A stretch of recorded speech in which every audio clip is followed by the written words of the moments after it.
Dando sequência, então, segunda parte do artigo 282. Na primeira parte, nós comentamos aí que o sujeito ativo, né, precisa exercer, portanto, de forma reiterada, constante, a profissão de médico, dentista ou farmacêutico, sem autorização legal, ou seja, sem estar devidamente inscrita nos seus respectivos conselhos, tá? É muito parecido essas três profissões com a nossa, advogado. Advogado também você conclui a faculdade, cola grau, mas não pode exercer a advocacia enquanto não estiverem inscritos na Ordem dos Advogados do Brasil.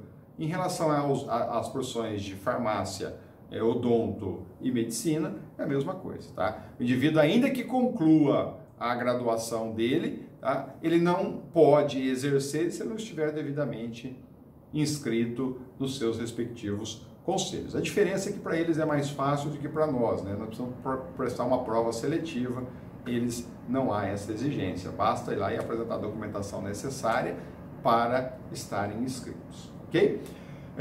Alguns outros pontos relevantes nós vamos tratar mais adiante. Na segunda parte do artigo 282, lá no finalzinho, tá? Se vocês apanharem o código aí, vocês vão verificar que o legislador diz assim, ó, exercer, ainda que a título gratuito, a profissão de médico, dentista ou farmacêutico sem autorização legal. Comentamos. Aí vem a partezinha final. Ou excedendo-lhe os limites. O que significa o ou excedendo-lhe os limites? Agora a situação é diversa, ok? Agora aqui, tá, significa que o crime é próprio, ou seja, só quem pode praticar este crime do artigo 282, a sua segunda parte, é o médico legalizado, é o médico inscrito no seu devido conselho, é o dentista inscrito no seu devido conselho, o farmacêutico inscrito no seu devido conselho. Portanto, agora, como sujeito ativo, só podemos ter o médico, o dentista e o farmacêutico. Na primeira parte, qualquer pessoa pode. Na prática, é aquilo que eu comentei, né? Um indivíduo totalmente leigo não vai conseguir atender, prescrever medicamentos de forma a convencer a pessoa de que ele é médico. Tá? Portanto, entende a doutrina que ele precisa ter algum conhecimento, ou porque ele foi autodidata, ou porque ele já trabalhou na área, ou porque ele cursou a faculdade lá até um determinado período e parou. Senão ele não vai conseguir fazer o atendimento, fazer a prescrição de medicamento, analisar exames e assim sucessivamente, ok? Então, é esta a finalidade. Agora, na parte finalzinha, excedendo-lhe os limites, agora só quem pode exceder os limites é o médico, propriamente dito, o dentista ou o farmacêutico. Agora, o crime é próprio. Agora, o exceder significa extrapolar os limites da profissão. É óbvio que todas as profissões têm os seus limites. Então, imagine vocês, e como ele está dentro do exercer, precisa da mesma forma haver nessa segunda parte a habitualidade, reiteração de ato. Não há dúvida quanto a isso. Tá? Então, veja, imagine vocês que você vai até a um médico, tá? E aí você pesquisa antes, verifica que ele realmente está autorizado ao exercício dessa profissão, tá? E isso te dá a maior credibilidade para procurá-lo. A mesma coisa em relação ao dentista e ao farmacêutico. Mas vamos usar o médico, e você chega lá no médico e ele então faz toda a análise, né, dos exames e daquilo que você passou a ele, e ele então prescreve as substâncias medicinais, ok? E ao término ele diz o seguinte, olha, na farmácia você vai adquirir esses produtos e provavelmente você vai gastar em torno aí de R$1.000 por eles. Se você quiser, eu manipulo esses medicamentos aqui no meu consultório e eu te vendo por R$500. Veja que agora o médico está extrapolando, isso é óbvio, né? Estou dizendo o médico que é só médico. Você pode questionar a pessoa se ele for médico e farmacêutico, tudo bem. Mas aqui a situação é dele ser só médico. Agora ele está extrapolando, excedendo os limites da profissão dele. Por quê? Porque ele está atuando também como farmacêutico.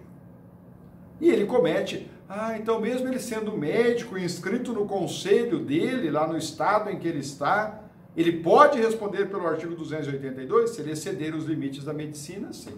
A mesma coisa o dentista. Né? Você vai a um consultório odontológico e chegando lá, está lá fazendo os tratamentos dentários e, em um determinado momento, o dentista vira e fala assim, olha, você está com uma lesão, enfim, um nome qualquer, aqui na boca do lado A, B ou C, sei lá, não entendo absolutamente nada disso. Ao término do nosso tratamento odontológico, se você quiser voltar aqui, eu extraio isso. Aí ele vai fazer uma cirurgia e ele não tem, vamos imaginar uma cirurgia que ele não tem autorização para fazer, só o médico pode fazer. Mas o dentista faz isso no consultório dele. O dentista está cometendo o crime do artigo 282 porque ele está extrapolando os limites, excedendo os limites da profissão dele. Agora ele passou a agir também como médico e como tal ele não tem autorização para isso. Tá? Em relação ao farmacêutico, a mesma situação. Ao invés de você procurar um médico, você vai a uma farmácia. E aí chega lá e fala, eu quero ser atendido pelo farmacêutico. Vamos agora pegar o farmacêutico mesmo, não é mais o balconista, tá? O funcionário da farmácia. Aí vem lá o farmacêutico. E você já sabe que ele realmente é farmacêutico, inscrito no conselho dele, tudo bonitinho.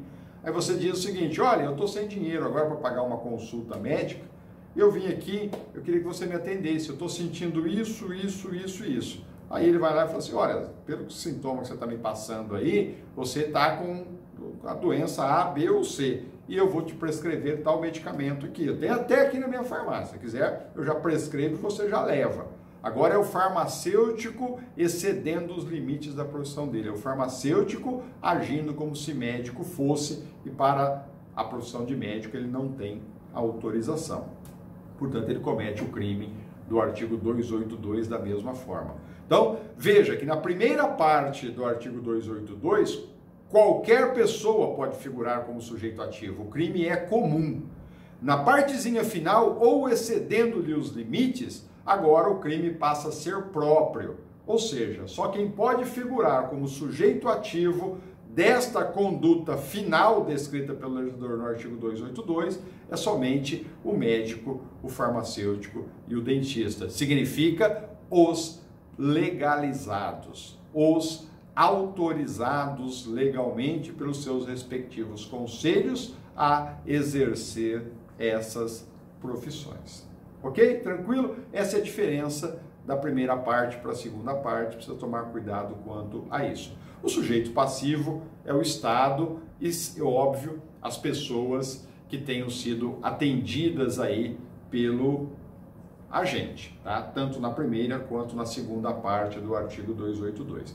O elemento subjetivo do artigo 282 é o dolo, ou seja, a intenção de assim agir. Portanto, na primeira parte, o indivíduo sabe que não é médico e ainda assim age como se fosse. Tá? Na segunda parte, o indivíduo é médico, mas sabe que está agindo como farmacêutico e não tem autorização para tal, e a mesma coisa se repete para as outras profissões. Em relação ao dolo aí, que nós estamos mencionando, esse elemento subjetivo do tipo, vem um questionamento sempre, que é assim, senhor, é aquele indivíduo que é formado no exterior, né? Vamos usar a medicina, que é a mais comum, né? O indivíduo fez medicina no exterior, fez medicina na Bolívia, no Paraguai, em qualquer outro país aí. Tá? E ele passa a atuar aqui no Brasil. Então ele terminou a faculdade dele lá na Bolívia, colou o grau, né, pelo Ministério da Educação lá da Bolívia, e ele volta para o Brasil. Óbvio que aqui no Brasil ele não tem registro. Tá? E ele passa a atuar aqui no Brasil como se fosse médico. Tá? Veja, nesse caso, há o crime, mas dependendo do caso concreto, pode ficar demonstrado que ele está agindo em erro de tipo.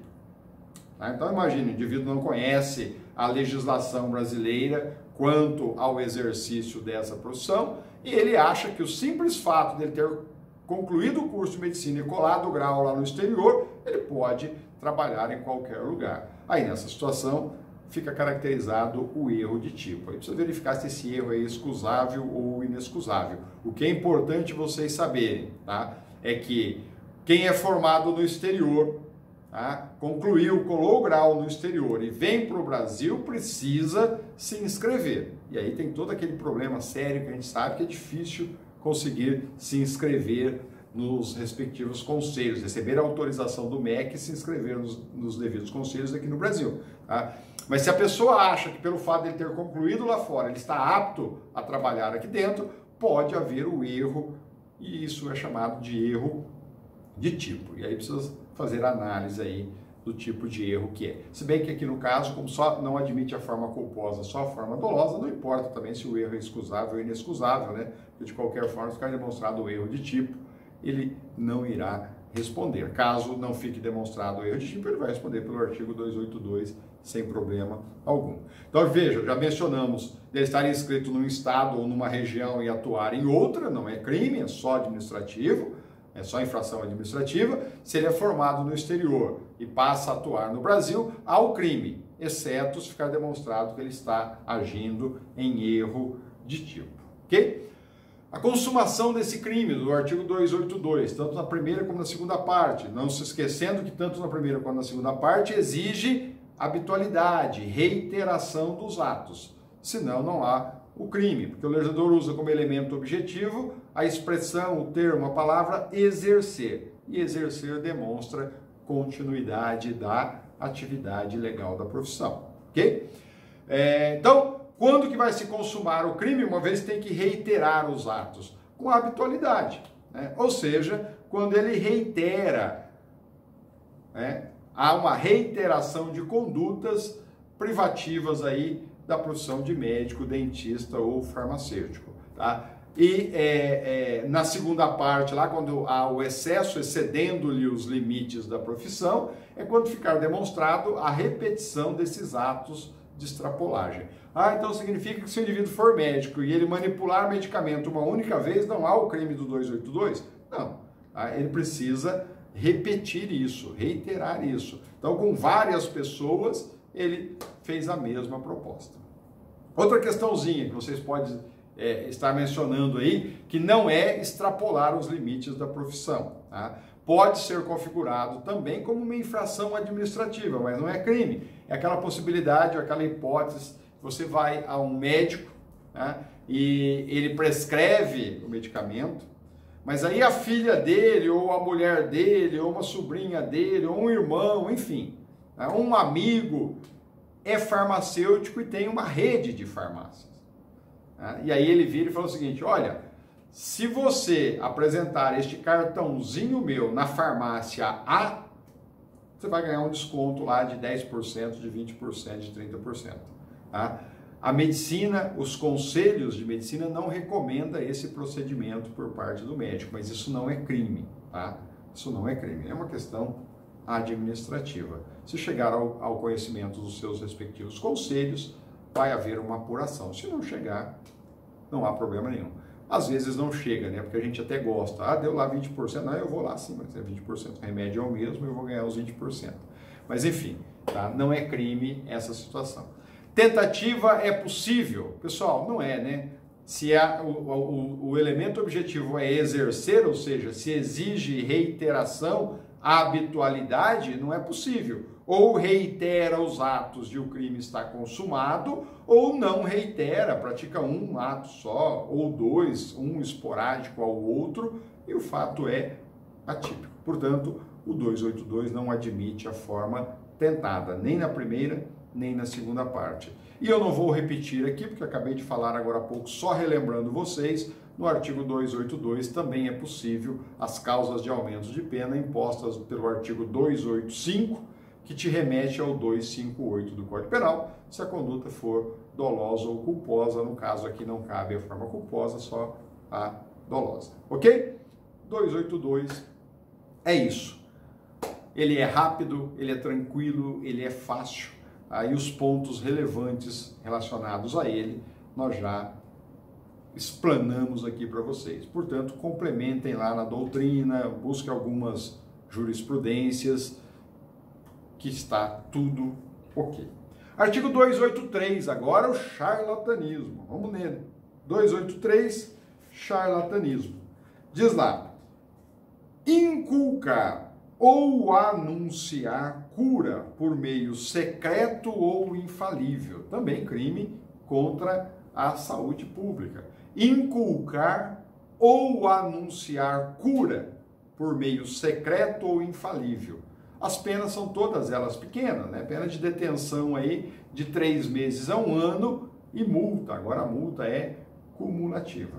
Primeira coisa, se o crime é de charlatanismo, o que é o charlatão? A doutrina costuma dizer que o charlatão é o estelionatário da saúde pública. Tá? E vocês já estudaram estelionato lá atrás, né, com outro professor. Portanto, o estelionatário é aquele indivíduo que usa de fraude para ludibriar, para enganar as pessoas. Aqui é a mesma situação, mas voltada à saúde pública. Aqui o indivíduo visa enganar as pessoas quanto à saúde pública. Portanto, o charlatão nada mais é, e muito comum às vezes a gente falar isso para algumas pessoas, né? A pessoa conta alguma vantagem, fala, puta, vai ser um charlatão, hein?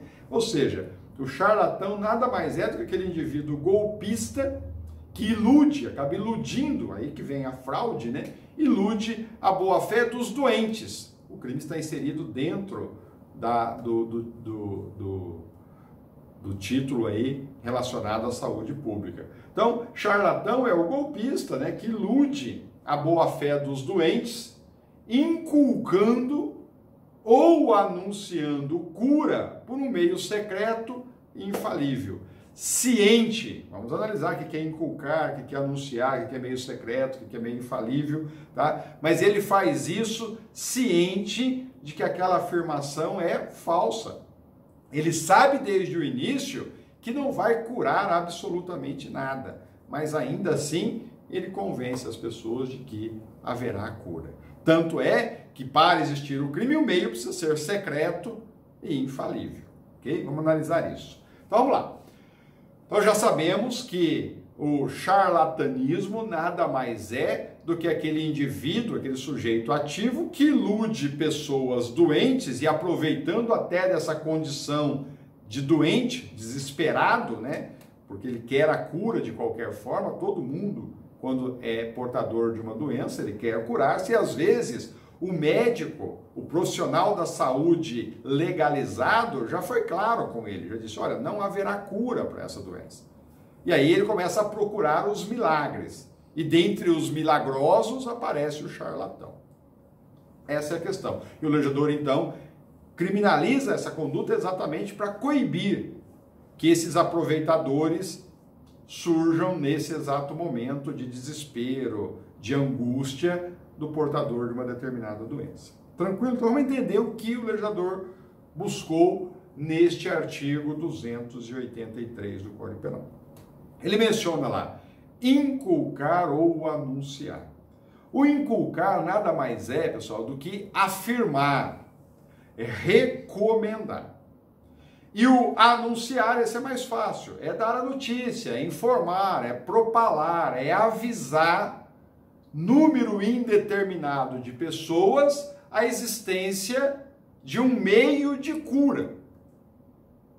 Então imagine vocês a seguinte situação, a pessoa passa a afirmar, né, passa a colocar na cabeça dos outros indivíduos, esse é o inculcar, né, fazer com que as pessoas acreditem, e para isso ele usa qualquer meio de comunicação. Ele pode sair na rua com um alto-falante, ele pode falar em praça pública, ele pode panfletar, ele pode usar redes sociais, enfim, qualquer meio, ou um outdoor, qualquer meio de anúncio.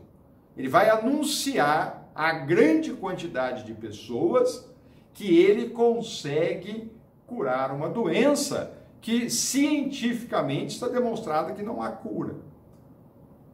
Aí é que há o crime, tá? Esta é a situação. E veja, o legislador vai lá e diz, qual é o método que vai usar para a cura? Como ele sabe que não vai curar absolutamente nada, o legislador diz, o método é secreto e infalível. Por que secreto? Secreto porque ele não revela a natureza nem o modo de atuação. Até porque ele não existe, ele não sabe da sua existência.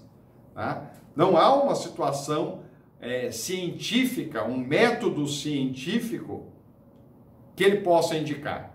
Então, vocês veem agora essa questão da Covid. Tem aí vários laboratórios com profissionais de alto gabarito, pesquisando já há muito tempo, tá? Qual é o método que eles precisam seguir e passa por fases para que isso ocorra, para que eles consigam um medicamento, uma vacina que venha inibir esse vírus. Então, quando surgir a vacina, você vai lá nos registros científicos e vai estar dizendo quais foram os métodos desenvolvidos, quais as fases que foram percorridas para que lá no final aquilo surtisse efeito. Então isso é perfeitamente sabido. Tá? E o charlatão, não. Se você questionar ele, fala assim, bom, mas por que esse medicamento, por que esse procedimento, por que essa substância cura? Ele não sabe. Ele pode até te dizer cura, porque tem isso, tem aquilo outro, mas não está cientificamente provado, não está cientificamente demonstrado. Por isso que é secreto, ele não consegue demonstrar as fases porque aquilo passa. E infalível, por que infalível? Ele diz sempre, e ele vai dizer isso, que é de eficácia absoluta. É o famoso, a hora que você questiona o charlatão, mas isso vai curar a minha doença? Ele vira para você e fala, é tiro e queda. Por isso, infalível, eficácia absoluta. Tá? Então imagine que a pessoa vira para você, ou para grande quantidade de pessoas, e diz, olha, eu tenho um método que cura o câncer em fase terminal, ou que cura o HIV, ou que hoje cura quem está portador da Covid-19 e por aí afora.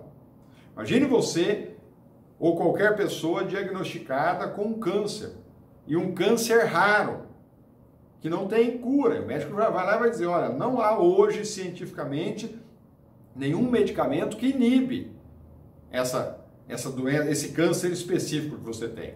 E aí de repente você toma conhecimento que num determinado estado tem uma pessoa lá que fabrica lá uns comprimidos, tá? E que se você tomar 2 comprimidos daquele por dia durante 1 ano, o câncer vai desaparecer. Aí você vai até lá, tá? Adquire esse medicamento, tá? Com certeza você vai dar uma grana legal para o indivíduo lá, e você vai tomar, ele vai dizer, olha, daqui 1 ano é tiro e queda, você está curado, daqui 1 ano você já morreu. Okay? Esta é a situação. É nesse ponto que recai o crime de charlatanismo. Tá? Veja, esse crime do artigo 283, ele pode ser praticado por qualquer pessoa. Tá? Qualquer pessoa. Mas geralmente ele é praticado por pessoas voltadas à área da saúde. Aqui, inclusive, pode ser o médico o sujeito ativo. Geralmente, na prática, é o médico mesmo, o médico legalizado, está inscrito lá no seu devido conselho. Tá? Então, ele vai lá e diz, olha, eu estou desenvolvendo aqui o medicamento tal, e ele cura. E dá mais credibilidade até o fato dele ser médico. Então, esse pode ser praticado por qualquer pessoa, inclusive pelo próprio médico. Vocês lembram, e aí é importante isso, tá? Ele não é crime habitual. Ao contrário do 282, basta um único ato. Tá? Até porque se fosse habitual, dependendo do tipo de doença, não dá, porque o cara morre antes, a pessoa morre antes, né, a vítima. Portanto, ele é crime habitual. Basta um único ato, o crime já está consumado. E eu mencionei lá atrás, ele é doloso. Por que doloso? Porque o indivíduo que está anunciando ou inculcando que ele cura aquilo que é incurável, né, ele sabe que aquela substância que ele está utilizando é ineficácia. Não tem nenhuma eficácia. Né? Aquele meio de cura proposto por ele não vai resultar em absolutamente nada. Cuidado! Se aquela pessoa que está anunciando ou inculcando em número indeterminado de pessoas que ele cura e ele acreditar que realmente aquilo cura, aí o fato é atípico, porque não há o dolo.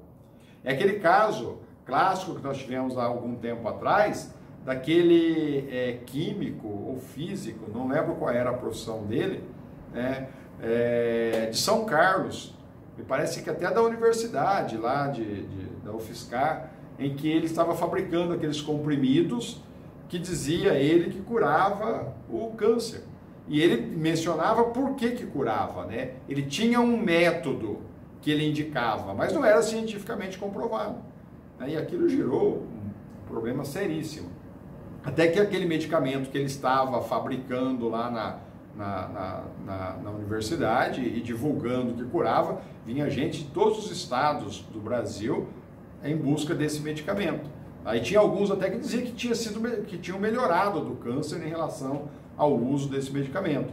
Aquele medicamento, aquelas substâncias foram submetidas às avaliações científicas e ficou demonstrado no final que não havia eficácia alguma. Mas por que aquele profissional não foi penalizado, não foi processado pelo crime do 283? Porque ele acreditava que realmente curava.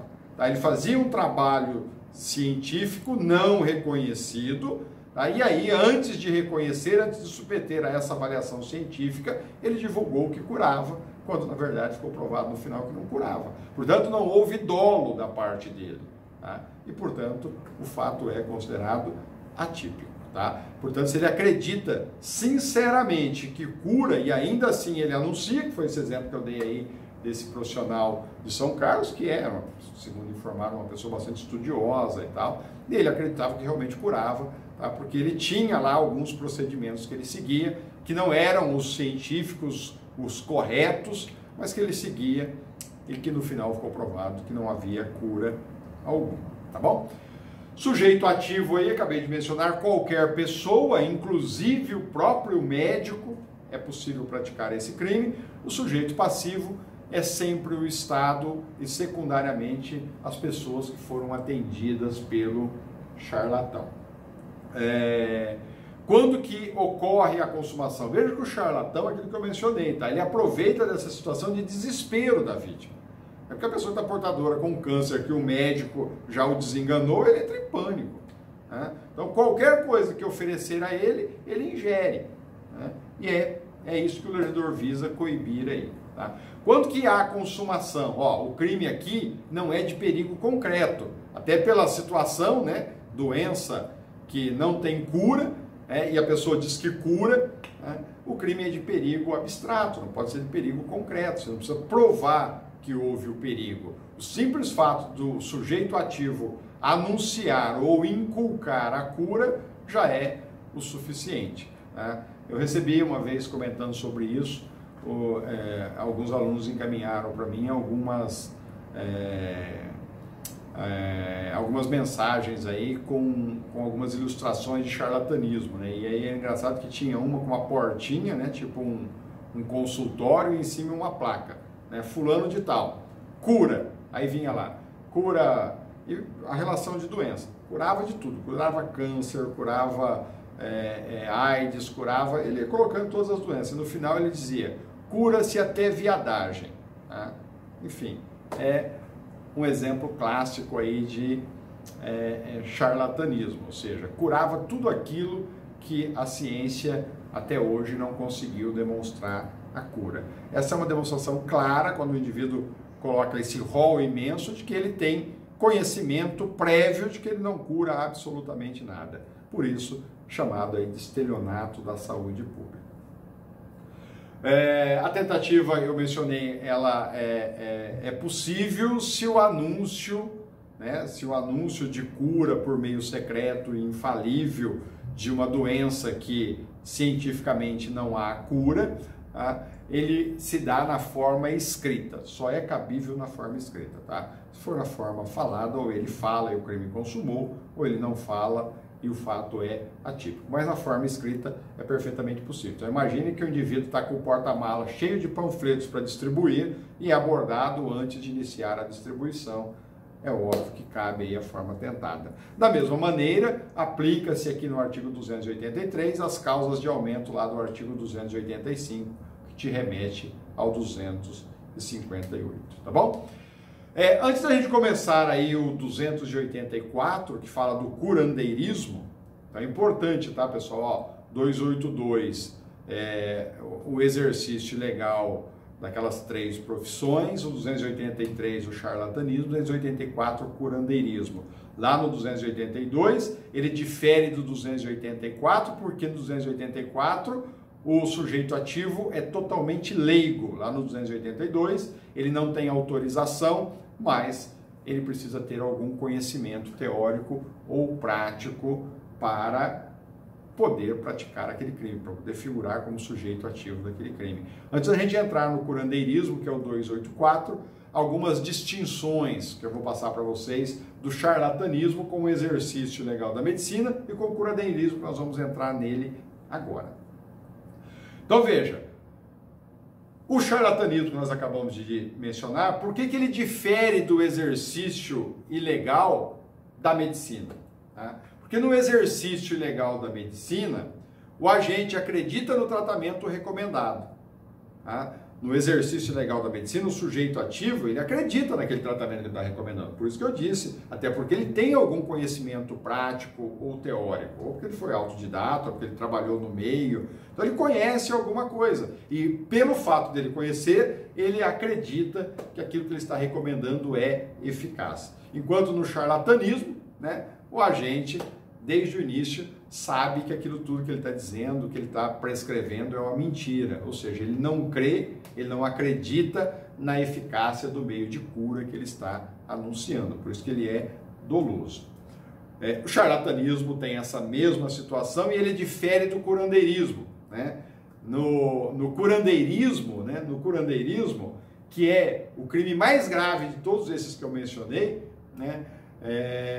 Pressupõe que o agente, o sujeito ativo, prescreva, ministre, aplique o medicamento, sendo leigo. Portanto, o perigo para a saúde pública é ainda maior se comparar com o charlatão, que pode ser inclusive o próprio médico, se comparar até com o 282, porque a pessoa tem algum conhecimento. No curandeirismo ele não tem conhecimento nenhum.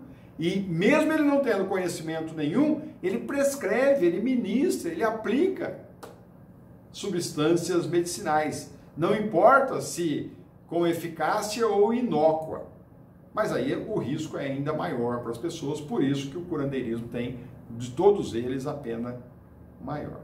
Tá bom? Ok? Vamos então para o 284. Feitas essas distinções, vamos analisar o 284 do Código Penal, que é o último, né? Até porque o 285 depois é a forma qualificada que a gente vem utilizando em todos eles. O 284 diz assim, ó, exercer o curandeirismo, inciso 1, prescrevendo, ministrando ou aplicando habitualmente qualquer substância. Inciso 2, usando gestos, palavras ou qualquer outro meio. Inciso 3, fazendo diagnósticos. A pena de detenção de 6 meses a 2 anos. Parágrafo único. Se o crime é praticado mediante remuneração, o agente fica também sujeito à multa. Vamos fazer uma análise, então, do último crime dentro deste título, que é o curandeirismo. Tá? O curandeirismo, o legislador vai lá e diz, exercer o curandeirismo significa realizar, praticar as atividades de curandeiro, portanto, ministrando, aplicando, prescrevendo, diagnosticando, fazendo uso de gestos, palavras e etc., constantemente, de forma reiterada, habitual. Ok? Não há crime se o indivíduo faz isso de vez em quando, ou uma vez na vida, ou esporadicamente. Portanto, aqui precisa ter reiteração do ato. Tá bom? Então vamos lá, pessoal. Você vai dizer o seguinte, o que é o curandeiro? Né? É muito comum você na doutrina encontrar o curandeiro como sendo o raizeiro. Aquele indivíduo que vende raízes, folhas e etc. Né? Às vezes você passa em algum lugar, o cara está lá vendendo um pote lá com um determinado líquido e você pergunta, para que serve isso? Aí se isso aqui cura reumatismo, cura, e vai dizendo que cura. Cura todo quanto é tipo de dor que você precisar, tá? Tem até os chamados Viagras naturais, né? E aí as pessoas compram de balde aquele negócio lá, que não vai fazer efeito nenhum, tá? Esse é o curandeiro, ou seja, o curandeirismo, o curandeiro é aquela pessoa que sem nenhum conhecimento, aí é a diferença do 282, sem nenhum conhecimento técnico ou científico, né? Curandeiro é curandeiro a pessoa que sem nenhum conhecimento técnico e científico acaba, né, dizendo que cura, né, algumas doenças, alguns problemas de saúde com rezas, com ervas, com essências, com benzeduras, com raízes, aí entra o raizeiro, com passes e por aí afora, tá? Então veja, eu costumo sempre dar esse exemplo todos os anos quando eu chego nesse tema, porque é um negócio que marcou bastante, tá? Quando eu tinha lá meus 6, 7 anos de idade, eu recebia a visita da minha avó na minha casa. E a minha avó era a típica curandeira, né? Ela curava qualquer coisa. E eu me recordo que uma vez ela chegou em casa, eu estava com uma tosse incessante. E aí ela foi lá e pegou lá alguns sabugos de milho, tá? Picou em pedacinho, passou no fogo, deu uma queimada naquilo, passou um cordão com barbante dentro e pendurou no meu pescoço. Aí ela disse que o dia que o cordão caísse sozinho, a tosse passava. Mas o cordão ia demorar 1 ano para cair sozinho, é óbvio que daí 1 ano a tosse teria passado. Mas eu, trouxa, acreditava que aquilo realmente curava. Ficava com o pescoção preto aqui a semana inteira, porque ela dizia que o dia que caía ia curar. Eu até esfregava aquele negócio com força para ver se ele caía, mas não teve jeito, ele não caiu. E aí a tosse parou e eu desamarrei, ou minha mãe desamarrou, porque, segundo ela, já fez efeito, nem precisou cair, já resolveu o problema. Mas iria resolver de qualquer forma, com ou sem o colar. É o típico ato de curandeirismo. É muito comum quando a criança é pequenininha e está com algum problema, né, chorando muito, sentindo dor. Eu vou levar no fulano de tal que ela benze. Aí leva lá, dá umas batidas de um ramo tal, e volta a falar, agora curou, agora está tranquilo. É o típico ato de curandeirismo. Veja, vocês vão encontrar alguns